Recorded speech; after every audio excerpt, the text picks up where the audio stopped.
Israel और Hamas के बीच जनवरी में 3 चरणीय युद्ध विराम पर सहमति बनी थी, जिसे जारी रखने के संबंध में दोनों के बीच अब असहमति बनी हुई है। युद्ध विराम पर असहमति के चलते संघर्ष में वृद्धि हुई है। अमेरिका द्वारा समर्थित अरब मध्यस्थ पिछले 2 हफ्तों में हुई चर्चाओं के दौरान दोनों पक्षों के बीच मतभेदों को हल करने में अभी तक तो असमर्थ रहे हैं।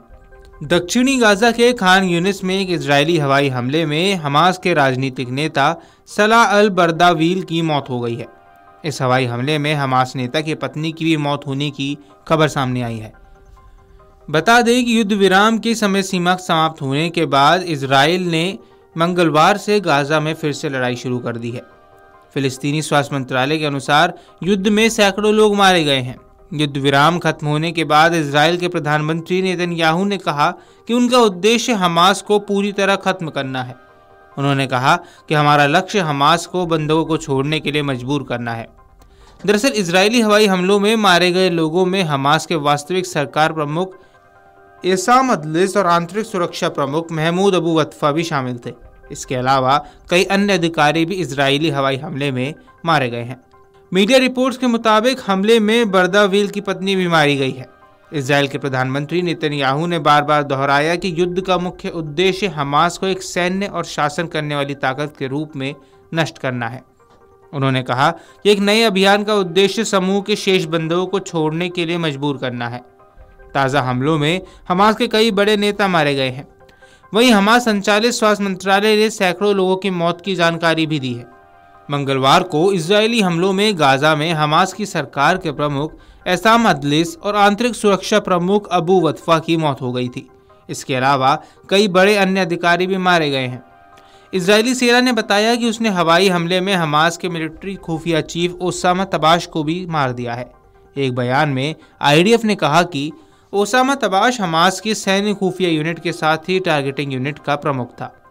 उसने इजराइल के खिलाफ कई हमलों की रणनीति बनाने में अहम भूमिका निभाई थी। बात अगर अल बर्दाविल की करें तो अल बर्दाविल हमास का वरिष्ठ सदस्य था। उसका जन्म दक्षिणी गाजा के खान यूनिस में साल 1959 में हुआ था। उसने साल 2021 में हमास के पोलित ब्यूरो के लिए चुना गया। वह गाजा में हमास के क्षेत्रीय पोलित ब्यूरो का भी हिस्सा था। इससे पहले बर्दाविल ने समूह के प्रवक्ता के रूप में भी काम किया था।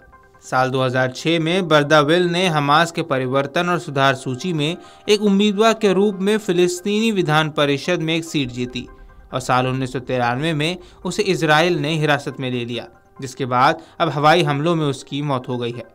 आपको बता दें कि इससे पहले इजरायली सुरक्षा बलों ने दक्षिणी गाजा पट्टी में एक हवाई हमले में हमास के सैन्य खुफिया प्रमुख ओसामा तबाश को भी मार डाला था।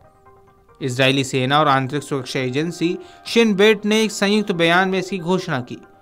तबाश हमास का एक सीनियर कमांडर था जिसने संगठन के भीतर कई हाई रैंकिंग पदों पर काम किया हुआ था। वह खान यूनिस ब्रिगेड में बटालियन कमांडर के रूप में सेवा देने के साथ ही निगरानी और टारगेटिंग यूनिट का नेतृत्व भी कर चुका था। अभी तक हमास ने उसकी मौत पर कोई प्रतिक्रिया नहीं दी है। तबाश ने पिछले कई सालों में हमास के सैन्य अभियानों में महत्वपूर्ण भूमिका निभाई थी। वह इजराइल के खिलाफ कई हमलों की योजना बनाने और उन्हें निर्देशित करने में शामिल था। उसमें गाजा पट्टी में गुश कटिफ जंक्शन पर 2005 में आत्मघाती बम विस्फोट भी शामिल है। इस हमले में शिन बेट के कोऑर्डिनेटर ओडेड शेरोन की मौत हो गई थी। आईडीएफ और शिन बेट ने बताया कि वह हमास की युद्ध रणनीति तैयार करने में उसकी अहम भूमिका होती है। वह सैन्य खुफिया प्रयासों के समन्वय और क्षेत्र में हमास की गतिविधियों की देखरेख के लिए जिम्मेदार था। तबाश ने हमास की निगरानी और टारगेटिंग यूनिट का नेतृत्व किया, जिसने इजराइल और गाजा दोनों जगह लक्ष्यों की पहचान करने और उन पर हमला करने की खुफिया जानकारी एकत्र की। वीडियो डेस्क अमरुजाला.com। अगर आप ये वीडियो YouTube पर देख रहे हैं तो हमारे चैनल को सब्सक्राइब कर बेल आइकन दबाएं और Facebook पर देख रहे हैं तो हमारे पेज को लाइक करें। 8 मिलियन प्लस सब्सक्राइबर, आपके इस भरोसे के लिए बहुत धन्यवाद।